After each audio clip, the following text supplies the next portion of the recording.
देखिए ये राजस्थान का एरिया है, यहाँ पर पृथ्वीराज चौहान का शासन था, और यहाँ पर मालवा वगैरह का जो एरिया था या इस समय यहाँ पर जयचंद्र का शासन था। किसका शासन? जयचंद्र का। तो जयचंद्र और पृथ्वीराज चौहान दोनों ही एक अच्छे मित्र थे। जयचंद्र और पृथ्वीराज चौहान बहुत ही अच्छे मित्र थे, कई लड़ाइयाँ इन लोगों ने साथ में लड़ी थी। लेकिन इस यहाँ पर ये जो एरिया था इस पर मोहम्मद गौरी की नजर थी। गौरी चाहता था किसको जीत लेना? राजस्थान का एरिया को, पृथ्वीराज चौहान का। लेकिन जब मोहम्मद गौरी यहाँ आक्रमण करने के लिए आता था तो उस वक्त जयचंद्र और ये पृथ्वीराज चौहान दोनों मिलके मार देते थे। तो यही हुआ भी 1191 में हरियाणा के पास तराइन का मैदान है। तराइन का मैदान कहाँ है? हरियाणा के पास। तराइन का प्रथम युद्ध, तराइन का द्वितीय युद्ध और तराइन का तृतीय युद्ध, 3 युद्ध पढ़ाएंगे आपको तराइन का। तो 1191 में तराइन का फर्स्ट युद्ध हुआ था, first battle of Tarain. Tarain कहाँ पर है? हरियाणा में है। इस युद्ध में मोहम्मद गौरी हार गया। इस युद्ध में कौन हार गया? मोहम्मद गौरी हार गया। तो यहाँ हम गौरी लिख के उसे काट देते हैं, मतलब समझिएगा मोहम्मद गौरी हार गया। अब पृथ्वीराज क्या हो गए? जीत गए। पृथ्वीराज जीत गए, यहाँ पर पृथ्वीराज यहाँ पर जीत गए। लेकिन इसके बाद कुछ हो गया गड़बड़। 1 साल बाद, 1 साल बाद गड़बड़ क्या हो गया कि पृथ्वीराज चौहान जो था ये यहाँ पर थे, और जयचंद्र की बेटी जो थी, जयचंद्र यहाँ था, जयचंद्र की बेटी का नाम था संयोगिता। संयोगिता संयोगिता तो जयचंद्र और संयोगिता, जयचंद्र की बेटी संयोगिता का प्रेम संबंध हो गया किसके साथ? पृथ्वीराज चौहान के साथ। अब संयोगिता भी चाहती कि पृथ्वीराज चौहान से विवाह करें, और पृथ्वीराज चौहान भी चाहते थे किससे विवाह करें? संयोगिता से। लो अभी तो गड़बड़ कांड हो गया यहाँ पर। लेकिन जयचंद्र अपने आप को एक ठगा हुआ महसूस करता था। अरे भाई वो लड़की है, कोई भी लड़की चाहती है कि हमको मतलब बढ़िया लड़का से शादी हो, एकदम बाहुबली की तरह। अब भल्लाल देव से कोई नहीं करना चाहती है। अब ये पृथ्वीराज चौहान जो थे ये काफी योग्य शासक थे, वंश भी इनका जबरदस्त था, चौहान वंश हर चीज में श्रेष्ठ थे। लेकिन जयचंद्र को पता नहीं किस बात की ईगो आ गई कि ना, हम अपनी बेटी की शादी इससे नहीं करेंगे, भले किसी और से कर देंगे लेकिन इससे नहीं करेंगे। अब ये बात पता चल गई किसको? संयोगिता को। संयोगिता ने खबर भेजवा दिया पृथ्वीराज चौहान को, हमारे बाबूजी दूसरे से ब्याह करने जा रहे हैं। तो स्वयंवर रखाया गया था। स्वयंवर पहले क्या होता था कि राजा महाराजा इस तरह लाइन से बैठे रहते थे सब, ऐसे लाइन से राजा बैठे हैं सब, अलग अलग जगह का राजा आया, सब पूरा मेकअप वेकअप करके आया सब राजा। अब ये लाइन से बैठते रहते थे सब, और रानी जो होती थी जिसका स्वयंवर किया जाता था वो राजाओं को पसंद करती थी। ऐसे कौन सा राजा इसको सबसे ज्यादा पसंद है, फला जगह के राजा स्वयंवर में। ऐसे महाभारत में भी देखेंगे स्वयंवर हुआ था, तो स्वयंवर में पसंद किया जाता था। स्वयंवर में पृथ्वीराज चौहान को जयचंद ने बुलाया ही नहीं।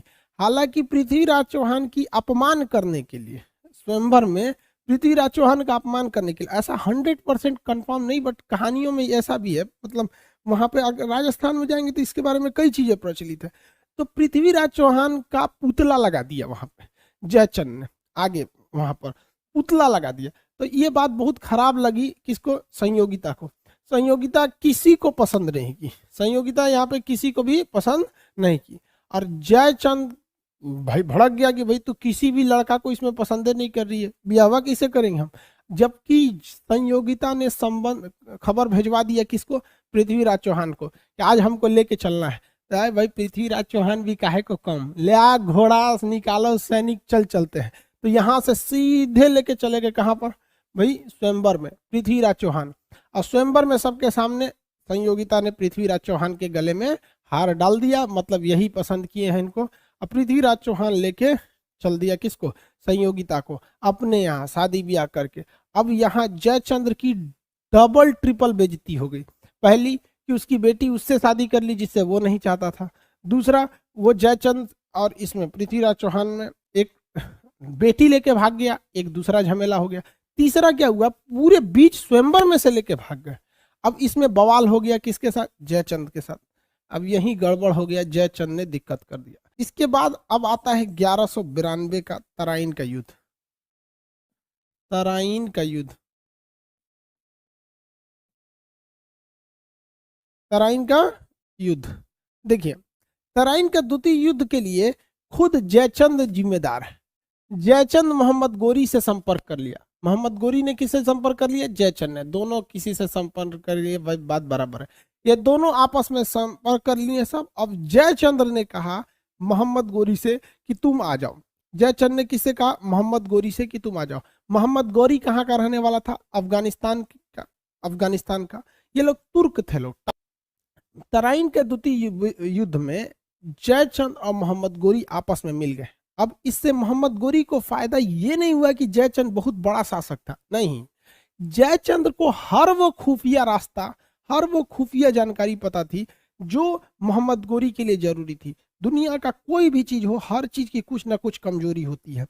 इसलिए पृथ्वीराज चौहान की सेना की क्या क्या कमजोरियां थी, वो सारी कमजोरियां जयचंद को पता थी। और ये जयचंद ने किसको बता दिया? मोहम्मद गोरी को। और मोहम्मद गोरी इन सारी कमजोरियों के साथ हमला कर दिया किसके ऊपर? पृथ्वीराज चौहान के ऊपर। और पृथ्वीराज चौहान के किला तोड़ के और पृथ्वीराज चौहान के साम्राज्य पर अधिकार कर लिया और पृथ्वीराज चौहान को बंदी बना लिया गया।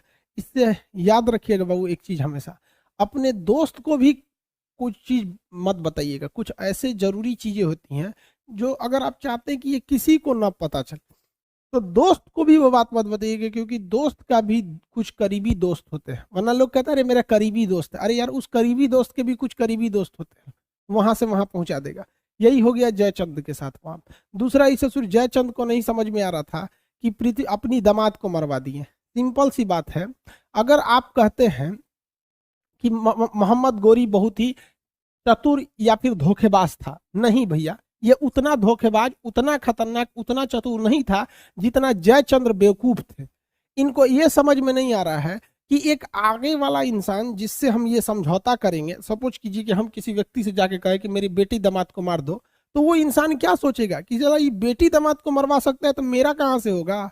तो जयचंद्र को लगा कि नहीं, ये जो मोहम्मद गोरी है ये यहाँ आएगा और पृथ्वीराज चौहान को हराएगा और चला जाएगा यहाँ से। अरे भाई साहब, पृथ्वीराज चौहान को हरा दिया, उसके बाद जयचंद ने कहा कि ठीक है चले जाओ यहाँ से, तो हमको ये साम्राज्य दे दो, हम तो तुम्हारे दोस्त हैं। तो मोहम्मद गोरी ने कहा कि दोस्त हो ससुरे, तुम अपने बेटी दामाद के नहीं हुए, हमारे कहाँ से हो गए।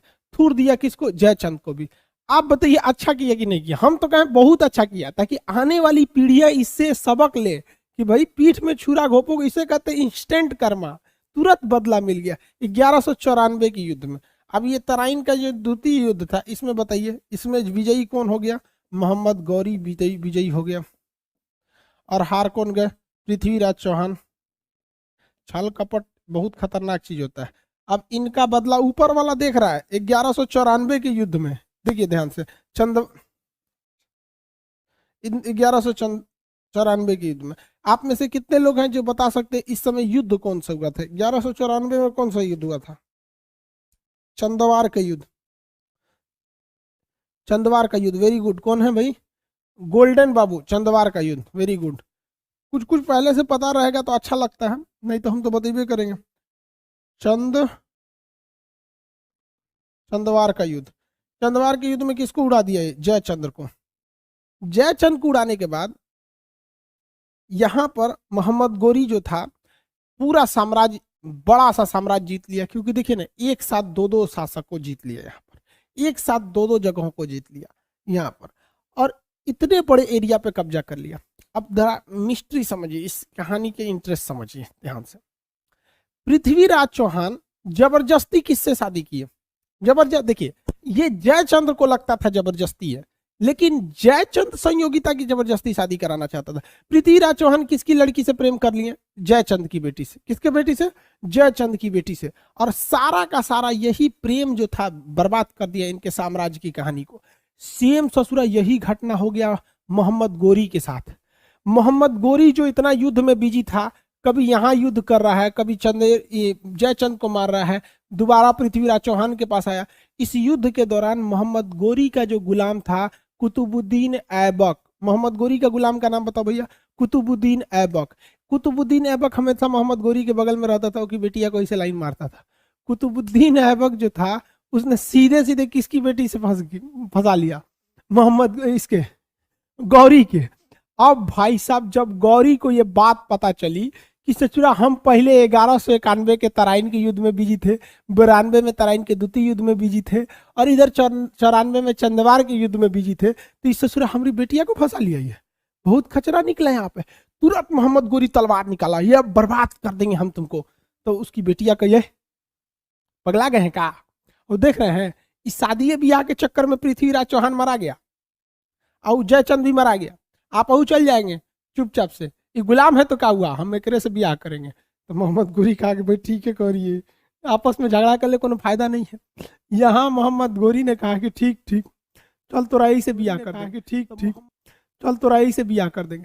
तो मोहम्मद गोरी ने अपनी बेटी का विवाह अपने गुलाम, किससे किया, अपने गुलाम, अपना गुलाम से शादी कर दिया। किससे शादी किया, गुलाम। अब भैया गुलाम मतलब परमानेंट खरीदा हुआ नौकर।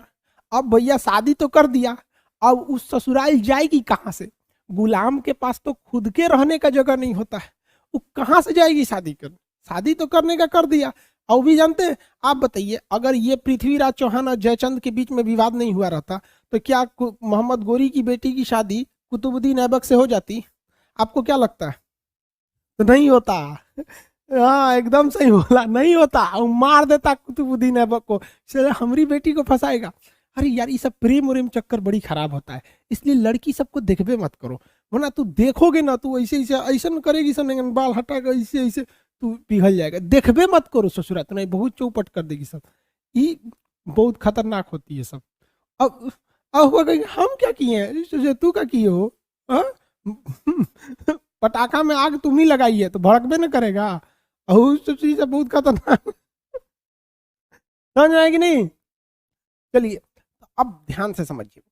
तो मोहम्मद गोरी ने देखा कि देख भाई जो गलती जयचंद्र ने किया था, ध्यान से समझिए, जो गलती जयचंद ने किया था अपने दामाद के साथ छल कपट करके, तो जयचंद भी मराया, दामाद भी मराया, बेटी भी मराई। तो मोहम्मद गोरी ने कहा कि ये गलती हम नहीं करेंगे। प्रेम और ससुरा बहुत पगला होकर बेटिया खरीदना, जब वो ब्याह करे मेरे साथ करेंगे ना तो भाग जाएंगे, हई है हुआ। तो उसने ब्याह करा दिया अपने गुलाम कुतुबुद्दीन ऐबक और अपनी बेटी का। लेकिन बेटिया कही कि अब्बा ई चोटा के लगे तो हम प्रेम कर लिए हैं, एक रहे खातिर कुछ ना है, कहाँ रहेंगे। तो मोहम्मद गौरी ने, किसने, मोहम्मद गौरी ने ये सारा जीता हुआ जगह, इनके बाबूजी का तो था नहीं, जीत लिया, सारे जीते हुए जगह को अपने गुलाम कुतुबुद्दीन ऐबक को दिया कि ले रे चोटा, कहीं कहते ही ले ले, और हमारी बेटिया को यहीं रख देना। तो मोहम्मद गौरी ने अपने गुलाम को यहाँ बैठाया। मोहम्मद गौरी ने किसे बैठाया, अपने गुलाम को यहाँ बैठाया। उस गुलाम का नाम क्या था, कुतुबुद्दीन ऐबक। और यहां से आ गया आपका कौन सा वंश, गुलाम वंश।